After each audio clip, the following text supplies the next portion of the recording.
জামায়াতে ইসলামী নেতৃত্বাধীন ১১ দলের প্রার্থীরা ৩০০ আসনে ৭০০-এরও বেশি মনোনয়নপত্র জমা দিয়েছে। চূড়ান্ত সমঝোতা না হওয়ায় জোট ভাঙার দায় নিতে চায় না কেউই। তবে জামায়াতে ইসলামী ও ইসলামী আন্দোলনের কেন্দ্রীয় নেতারা জানান, আসন বণ্টন নিয়ে দীর্ঘ দর কষাকষির অবসান হতে যাচ্ছে। ছাড় দেওয়ার মানসিকতা নিয়ে এগোচ্ছে দুই পক্ষই। আরও জানাচ্ছেন আব্দুর রহিম। জামায়াতে ইসলামী নেতৃত্বাধীন ১১ দলীয় জোটে চূড়ান্ত সমঝোতা না হয় ৩০০ আসনে ৭০০-র বেশি প্রার্থীরা মনোনয়নপত্র জমা দিয়েছে। নির্বাচনের আগে শেষ মুহূর্তের জোটের সমীকরণ মেলাতে ব্যস্ত জোটের নেতারা। সবচেয়ে বেশি আলোচনায় জামায়াতে ইসলামী ও ইসলামী আন্দোলন বাংলাদেশের আসন সমঝোতা। দীর্ঘ দর কষাকষির পর দুই পক্ষই এখনো ঐক্যমতে পৌঁছাতে পারেননি। ভবিষ্যৎ হোক নিরাপদ, বিনিয়োগ হোক বিশ্বস্ত, আর আমার পছন্দ সল্ট বে। ওয়েলকাম টু সল্ট বে। কিছুটা দেরি হচ্ছে এই জন্য যে শীর্ষ নেতৃবৃন্দের মধ্যে অনেকেরই প্রার্থিতা বাতিল হয়েছে।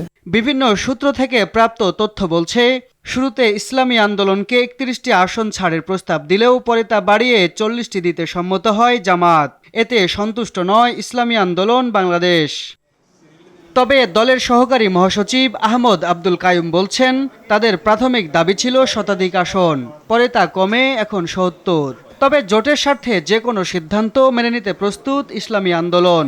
আমরা ১০০ দাবি করেছিলাম, পরবর্তীতে আমরা আরো 10টি ছেড়ে 90টিতে আসছি। চূড়ান্ত সিদ্ধান্তে পৌঁছতে আরো হয়তো ২-১ দিন অপেক্ষা আমাদের করতে হবে। এই মুহূর্তে জোট ক্ষতিগ্রস্ত হলে সকল দলই ক্ষতিগ্রস্ত হবে। জামায়াতে ইসলামীর সহকারী সেক্রেটারি জেনারেল এহসানুল মাহবুব জুবায়ের জানান, দুই দলই জোটবদ্ধ থাকতে অঙ্গীকারবদ্ধ। তাই বৃহৎ স্বার্থে সবাইকে ছাড় দেওয়ার মানসিকতা রাখার আহ্বান জানান তিনি।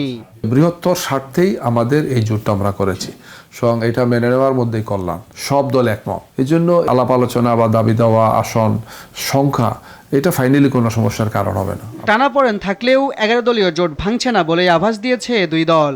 শেষ পর্যন্ত কে কত আসনে ছাড় দেয় আর সেই সমঝোতা নির্বাচনী মাঠে কতটা প্রভাব ফেলতে পারে, সেটা এখন দেখবার বিষয়। আমরা যেহেতু সিদ্ধান্ত নিয়েছি যে আমরা একসাথে ইলেকশন করব। আব্দুর রহিম, RTV, ঢাকা।